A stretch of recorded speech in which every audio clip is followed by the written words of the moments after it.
ਦਿੱਲੀ ਸਿੱਖ ਗੁਰਦੁਆਰਾ ਪ੍ਰਬੰਧਕ committee ਦੇ ਵੱਲੋਂ 3 ਖੇਤੀ ਕਾਨੂੰਨਾਂ ਦੇ ਖਿਲਾਫ ਲਗਾਏ ਗਏ ਮੋਰਚੇ ਦੀ ਹੋਈ ਜਿੱਤ ਦੇ ਬਾਅਦ ਗੁਰਦੁਆਰਾ ਬੰਗਲਾ ਸਾਹਿਬ ਵਿੱਚ ਨਤਮਸਤਕ ਹੋਣ ਆਈ ਸੰਯੁਕਤ ਕਿਸਾਨ ਮੋਰਚੇ ਦੀ ਟੀਮ ਦਾ ਖਾਸ ਸਨਮਾਨ ਕੀਤਾ ਗਿਆ। ਨਾਲ ਹੀ ਇਸ ਮੌਕੇ ਤੇ ਸੰਬੋਧਿਤ ਕਰਦੇ ਹੋਏ ਰਾਕੇਸ਼ ਟਿਕੈਤ ਨੇ ਖਾਸ ਤੌਰ ਤੇ ਹੱਕਾਂ ਦੀ ਲੜਾਈ ਲਈ ਪਿੰਡਾਂ ਤੋਂ ਦਿੱਲੀ ਆ ਕੇ ਬੈਠੇ ਕਿਸਾਨਾਂ ਦੀ ਜੰਮ ਕੇ ਸ਼ਲਾਘਾ ਕੀਤੀ। ਨਾਲ ਹੀ ਉਹਨਾਂ ਕਿਹਾ ਕਿ ਲੰਬੇ ਅਰਸੇ ਬਾਅਦ ਅਸੀਂ ਸਭ ਦੁਬਾਰਾ ਤੋਂ ਇਕੱਠੇ ਹੋਏ ਹਾਂ ਜੋ ਕਿ ਵੰਡ ਅਤੇ ਭਾਸ਼ਾ ਦੇ ਆਧਾਰ ਤੇ ਵਿਛੜੇ ਹੋਏ ਪਰਿਵਾਰ ਨੂੰ ਮਿਲਾਉਣ ਦਾ ਕੰਮ ਇਸ ਅੰਦੋਲਨ ਨੇ ਕੀਤਾ। ਭਾਈਚਾਰਕ ਸਾਂਝ ਦੀ ਮਿਸਾਲ ਮੁੜ ਤੋਂ ਪੈਦਾ ਹੋਈ ਹੈ ਇਸ ਕਿਸਾਨੀ ਅੰਦੋਲਨ ਦੇ ਚੱਲਦੇ। ਨਾਲ ਹੀ ਵਿਦੇਸ਼ਾਂ ਦੇ ਵਿੱਚ ਬੈਠੇ ਪੰਜਾਬੀਆਂ ਨੂੰ ਵੀ ਮੁੜ ਤੋਂ ਆਪਣੀਆਂ ਜੜ੍ਹਾਂ ਦੇ ਨਾਲ ਜੋੜਨ ਦਾ ਕੰਮ ਕੀਤਾ ਇਸ ਧਰਨੇ ਨੇ। ਇਸ ਮੌਕੇ ਤੇ ਉਹਨਾਂ ਨੇ ਧਰਨੇ ਦੇ ਨਾਲ ਜੁੜੇ ਸਾਰੇ ਲੋਕਾਂ ਦਾ शुक्रिया अदा किया।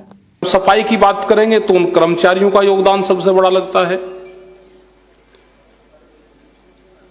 उन लोगों का योगदान सबसे बड़ा लगता है कि जो अपने गांव, घर और खेत छोड़ के, जो हमारे किसान कभी दिल्ली नहीं आए और एक दिन के लिए आए और उनको एक साल यहां पर लगा।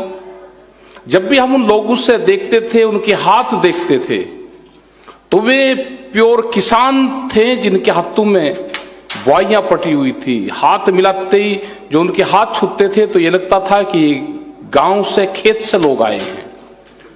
तो ये आंदोलन उनकी बदौलत चला है, जो गांव में रहते थे, जो प्रेस के कपड़ों से उनसे दूर रहते थे, जिन्होंने हमेशा सेवा की, सेवा भाव। यहां के जितने भी गुरुद्वारे हैं, क्योंकि गुरुद्वारों से संबंध बहुत पुराना संबंध हमारा रहा है। हम अगर दिल्ली की बात करें तो पिछले 35 साल से जब भी यहाँ जंतर मंतर पर धरने देते हैं तो इन गुरुद्वारों से ही हमारा संबंध है।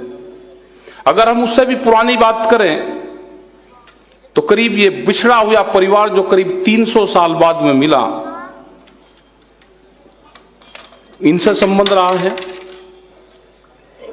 ये बिछड़ा हुआ परिवार था। बहुत लोग पूछते हैं कि आपको इस आंदोलन से क्या मिला। जो मिला वो एहसास मिला, वो अनुभव मिला, वो बिछड़े हुए परिवार मिले जो करीब 300 से 400 साल पहले हम इकट्ठे रहते थे। किसी भाषा के बाद में हम बिछड़ते चले गए, पार्टीशन के बाद में हम बिछड़ते चले गए, और जब अंग्रेजी हुकूमत आई तो 100 साल तक इन खाप पंचायतों पर इस पर बैन रहा, उससे बिछड़ते चले गए। लेकिन बड़े टिकैत साहब हमेशा कहते थे कि जिस दिन पंजाब इकट्ठा जुड़ जाएगा, हरियाणा उसके साथ आ जाएगा और दिल्ली के चारों तरफ का जो 300 किलोमीटर का क्षेत्र है, 400 का, ये जुड़ जाएगा, ये पूरे हिंदुस्तान के किसानों के भाग्य का फैसला करेगा। वो दिन आया, उनके टाइम पे तो नहीं आया, लेकिन आया और सारी पंजाब की जत्थेबंदी जुड़ी, गुरुद्वारों का, बाबू का आशीर्वाद रहा, और इकट्ठे होकर वहां से एक नारा लेके, गुरुद्वारों का आशीर्वाद लेके हम दिल्ली के मोर्चों की तरफ आए। और जब भी जत्थेबंदियों से मीटिंगें होती थी, सबका एक ही मत था, ये गांव में रहने वाले बच्चे का भी मत था कि बगैर जीते घर वापसी नहीं आना। एक ही नारा बुलंद हुआ। 1 साल ही बाद से ही, लेकिन 1 साल में बहुत ऊंचाइयों पे जो किसान संयुक्त मोर्चा बना, बहुत ऊंचाइयों पे गया, अपनी बातें माननी, और इसमें बहुत लोगों का सहयोग इसमें रहा, चाहे वो विदेश में बैठे हुए हमारे लोग हो। हमारे ऊपर एलिगेशन बहुत लगे, उन सबको झेला, लेकिन हम सभी लोगों ने अपने धैर्य को नहीं खोया। हमको सबको पता था कि ये जो प्रोग्राम हो रहा है, इसमें जो आशीर्वाद है, ये गुरु परंपराओं को मानने वाले लोगों का प्रोग्राम है, और इसमें जीत गुरु विचारधाराओं के लोगों की होगी।